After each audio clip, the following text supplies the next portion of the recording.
The air hangs heavy with the scent of neglect and forgotten memories.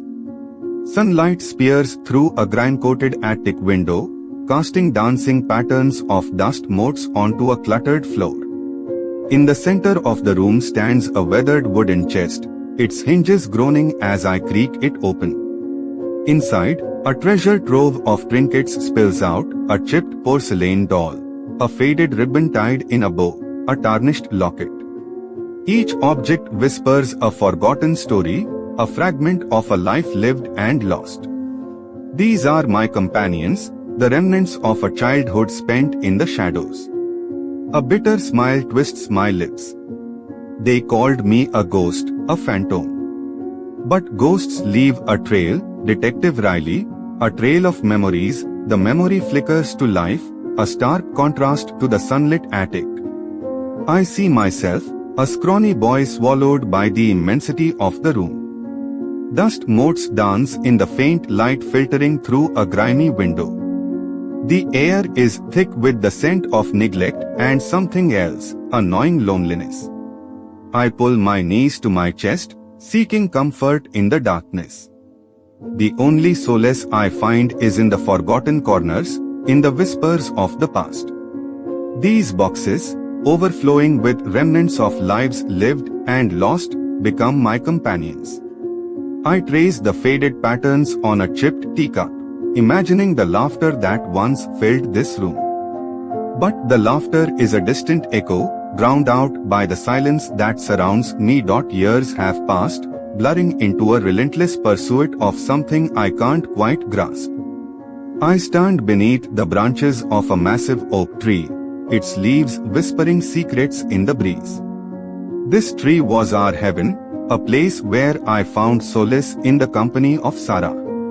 She was different, a beacon of life in a world painted in shades of grey. We'd share stories under its branches, weaving dreams of a future brighter than the neglect we'd known. Her laughter was a melody that chased away the shadows, her spirit a flame that ignited a flicker of hope within me. But then, she vanished. The police said she ran away, a convenient story to appease worried parents. But I knew better. Even then, a chilling realization settled in my gut. Some memories are best left forgotten. The clippings flutter in my hand, each one a stark reminder of the void Sarah left behind. The faces blur, Melissa, Emily, Jessica, all young women with dreams that were cut short. The headlines scream of disappearances, the police baffled. But the fear in their parents' eyes, the hollowness in their voices, that I understand. They are searching for answers where there are none, clinging to hope that has already withered. These clippings are more than just news reports. They are a map, a twisted record of the path I have carved. The harsh light of reality fades as I step into my heaven. Silence reigns in this room, a stark contrast to the cacophony of the outside world. A single spotlight illuminates the fruits of my acquisitions.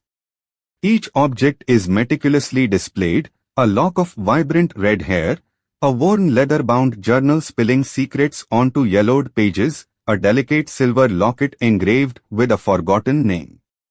These are not trophies, detective. They are memories, stolen moments from lives that were cut short. As I hold each object, their stories whisper in the stillness. A birthday wish scrawled in a messy hand, a first love poem penned in shaky handwriting, a dream of escaping a small town and reaching for the stars, all silenced before they could truly bloom. In their absence, a twisted sense of completeness washes over me. A chilling echo of the connection I craved, the solace I never found in the real world. My fingers brush against the cool metal of the locket, tracing the inscription, "To Sarah, with all my love." A jolt of something regret. Longing courses through me. The memory of Sarah's vibrant spirit, her infectious laughter, flickers in the corner of my mind. Unlike the others, This locket doesn't feel like a stolen memory. It feels like a burden. A reminder of a connection that was real, a connection I severed myself. The flickering glow of the television casts an airy light on the room. Detective Riley's face fills the screen, frustration etched deep in his wrinkles. Another dead end, another missing girl. The news report details the lack of leads, the growing fear in the community. A twisted sense of satisfaction bubbles within me. They chase shadows, detective, while the truth sits right here, within the walls of this very room. You see, these killings aren't random acts of violence.